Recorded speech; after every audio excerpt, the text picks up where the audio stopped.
BCB সভাপতি নাজমুল হাসান পাপন, প্রধান নির্বাহী নিজামুদ্দিন চৌধুরী, অধিনায়ক সাকিব আল হাসানের পদত্যাগ চেয়ে আইনি নোটিশ পাঠিয়েছেন এক আইনজীবী।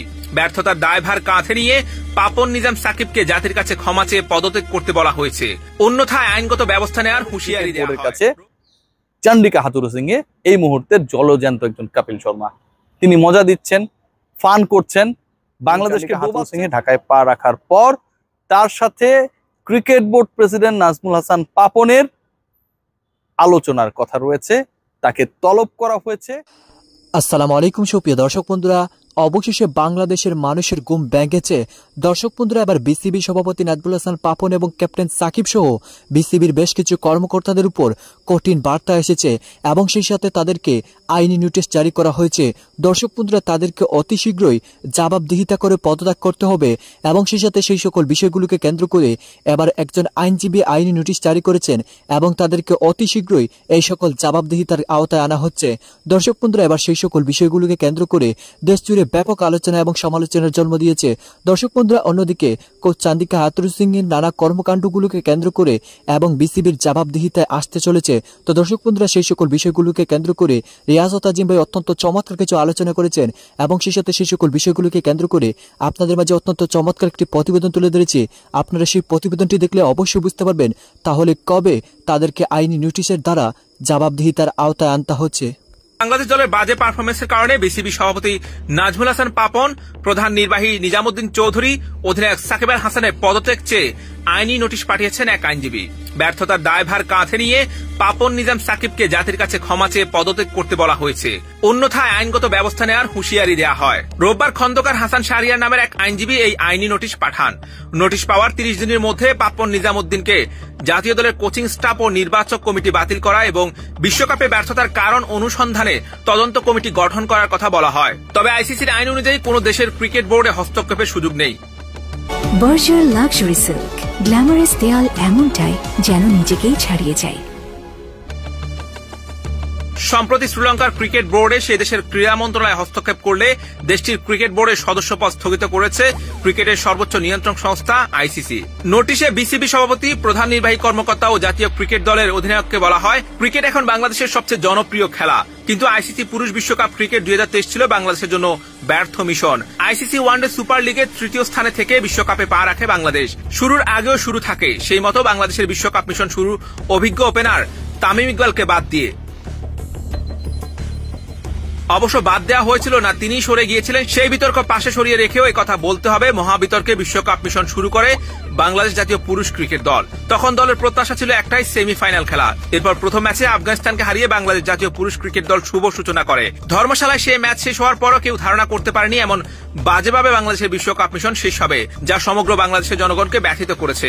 নোটিশে আরো বলা হয়, মাঠের খেলার বাইরে এবারে বিশ্বকাপে সাকিব আল হাসান টুর্নামেন্টের মাঝে দলকে ফেলে দেশে এসেছিলেন অনুশীলন করতে। এর আগেও তিনি বিভিন্ন সময় খেলা চলাকালীন বিজ্ঞাপনের শুটিং করে সমালোচিত হয়েছিলেন, যা কাম্য নয়। সাকিবের মতো একজন উঁচু মাপের খেলোয়াড়ের কাছে সমগ্র জাতি আরো পেশাদারিত্ব ও দায়িত্বশীল আচরণ প্রত্যাশা করে। বড় স্বপ্ন নিয়ে ভারতে পাড়ি জমানোর পর হতাশায় মোড়ানো বিশ্বকাপ কাটিয়েছে বাংলাদেশ। আফগানিস্তানের বিপক্ষে সহজ জয়ে বিশ্বকাপ শুরু করলেও এরপর টানা 6 ম্যাচ হেরেছে।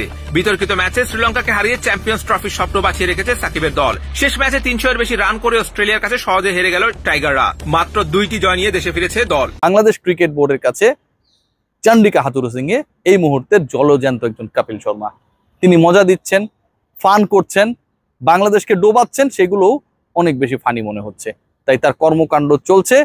বাংলাদেশ ক্রিকেট বোর্ড মনে করে show must go on, and Chandika Hathuru Singh যেটা করছেন, যেহেতু আমরা সরাসরি সেটা দেখতে পাচ্ছি, টেলিভিশন সেটের সামনে যেতে হচ্ছে না, মোবাইল স্ক্রলিং করতেও হচ্ছে না, সো আমরা এটাই দেখবো।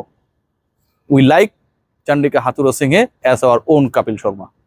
বাংলাদেশ প্রেজেন্স রিয়াজত আজিম আপনাদের সাথে রয়েছে। একটু আপডেট করতে চাই, বাংলাদেশ দল ব্যর্থ মিশন শেষে দেশে ফিরেছে এবং বাংলাদেশ দলকে কেন্দ্র করে যে রকম ইভেন্ট তৈরি করা হয়েছিল, যে আসলে অনেকে গিয়ে সেখানটায় প্রতিবাদ করবে, এটা করবে, ওটা করবে, দিন শেষে কোনো কিছুই হয়নি। সোশ্যাল প্ল্যাটফর্মে মানুষ আসলে এখন প্রতিবাদ করে সবচেয়ে বেশি স্বস্তি বোধ করে। তবে আপনাদেরকে জানিয়ে দিতে চাই, বাংলাদেশ দলের সাথে কোচিং স্টাফের একমাত্র সদস্য চন্ডিকা হাথুরু সিং তিনি ঢাকায় পা রেখেছেন এবং চন্ডিকা হাথুরু সিং ঢাকায় পা রাখার পর তার সাথে cricket board president Nazmul Hasan পাপনের আলোচনার কথা রয়েছে, তাকে তলব করা হয়েছে। কোথায়, কোন পরিস্থিতিতে, কয়টার সময় এই আলোচনা হবে, ক্রিকেট বোর্ড সেটাকে গোপন রেখেছে।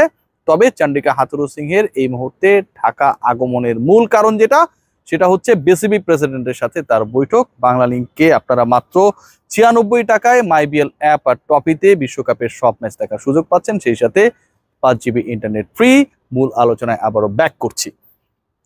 চন্ডিকা হাথুরুসিংহে বাংলাদেশের যে এই মিশনটা ব্যর্থ হলো, তার পরবর্তী সময়ে নাজমুল হাসান পাপন যখন কলকাতায় ছিলেন তখন কোচের সাথে কথা বলেছিলেন, এবং সেই সময় কোচ যে আভাসটা দিয়েছিলেন টু দ্য বোর্ড প্রেসিডেন্ট, আমি একদম নিশ্চিত হয়ে বলছি যে তিনি ভালো করতে পারছেন না, তার দল ভালো করছে না। এই যে ডিবাকল ফেইলিওর একটার পর একটা, এটার মূল কারণ হচ্ছে ক্রিকেটাররা না, তিনি না, অন্য যে কোচিং স্টাফরা রয়েছে, বিদেশি কোচিং স্টাফরা রয়েছে, তারা তাদের প্রপার সহযোগিতা। চন্ডিকা হাথুরুসিংহে অনেক একজন নাদান মানুষ, ভোলা ভালা মানুষ, ভালো মানুষ, যে কারণে আসলে তিনি পাচ্ছিলেন না দেখে বাংলাদেশ দল ভালো করতে পারছে না। এরপর যখন বাংলাদেশ আরো ম্যাচ হারলো, ওটা টানা পঞ্চম পরাজয়ের পরের ঘটনা আমি বলছি। এরপর যখন বাংলাদেশ আরো বাজে ক্রিকেট খেললো, এরপর যখন বাংলাদেশের এই পরাজয়ে আরো বেশি লঙ্গার হলো, and then Bangladesh cricket board they started feeling যে চন্ডিকা হাথুরুসিংহে, যিনি বাংলাদেশ দলের এখন এই মুহূর্তে সবকিছুর ঊর্ধ্বে, টিম ডিরেক্টরের ঊর্ধ্বে, ক্যাপ্টেনের ঊর্ধ্বে, ক্রিকেটারদের ঊর্ধ্বে, নীতি নৈতিকতার ঊর্ধ্বে, ইভেন বাংলাদেশ ক্রিকেট বোর্ডের যে প্রিন্সিপাল রয়েছে সেটারও ঊর্ধ্বে নাজমুল হাসান পাপনকে আমি প্রশ্ন করেছিলাম।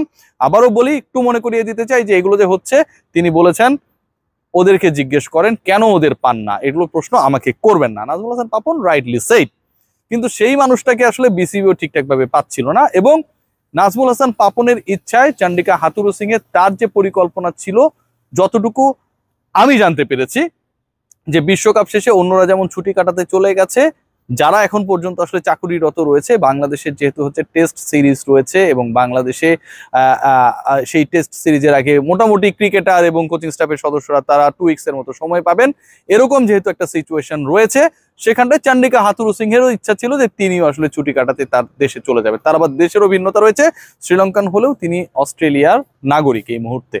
কিন্তু বাংলাদেশ ক্রিকেট বোর্ড তারা ফিল করেছে যেহেতু চন্ডিকা হাথুরুসিংহে চলে যেতে চান, আবার ব্যাক করবেন, এই প্রসেসটা অনেক লঙ্গার হয়ে যাবে। চন্ডিকা হাথুরুসিংহে বাংলাদেশ দলের সাথে যেন এসে বিসিবিতে কিংবা বিসিবি প্রেসিডেন্ট যে ব্যাপারগুলো নিয়ে এখন পর্যন্ত অস্বস্তি বোধ করছে, যে ব্যাপারগুলোর প্রশ্নের উত্তর খোঁজার চেষ্টা করছে, সেই ব্যাখ্যাটা করেন। এরপর তিনি শর্ট টার্মে একটা ছুটি নিয়ে যদি অস্ট্রেলিয়া যেতে চান সেটা তিনি যেতে পারেন, তার আগে না।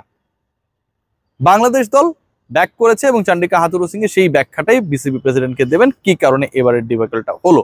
তবে আপনাদেরকে এনশিওর করে রাখি, বাংলাদেশের হেড কোচ তিনি যেই ব্যাখ্যায় দিন না কেন, যেই ব্যাখ্যা তার কাছ থেকে বাংলাদেশ ক্রিকেট বোর্ড পাক না কেন, তো দর্শক বন্ধুরা, আপনারা হয়তো পুরো ভিডিওটি দেখে এবং এই সকল কথাবার্তাগুলো শুনে অবশ্যই বুঝতে পেরেছেন অবশেষে বিসিবির উপর একের পর এক কঠিন বার্তা আসতে চলেছে, এবং সেই সাথে আইনি নোটিশ জারি করেছেন আইনজীবী, আর সেই আইনজীবীর নোটিশকে ঘিরে এখন যেন এক আলোচনা এবং সমালোচনার জন্ম দিয়েছে। তো দর্শক বন্ধুরা, তাহলে কি শেষ পর্যন্ত এই বিসিবি সভাপতি নাজমুল হাসান পাপনের পদত্যাগ হতে চলেছে এবং সেই সাথে বাংলাদেশের ক্রিকেটকে মুক্ত করতে যাচ্ছেন দর্শক বন্ধুরা বাংলাদেশের ক্রিকেট সচেতন ফ্যানরা?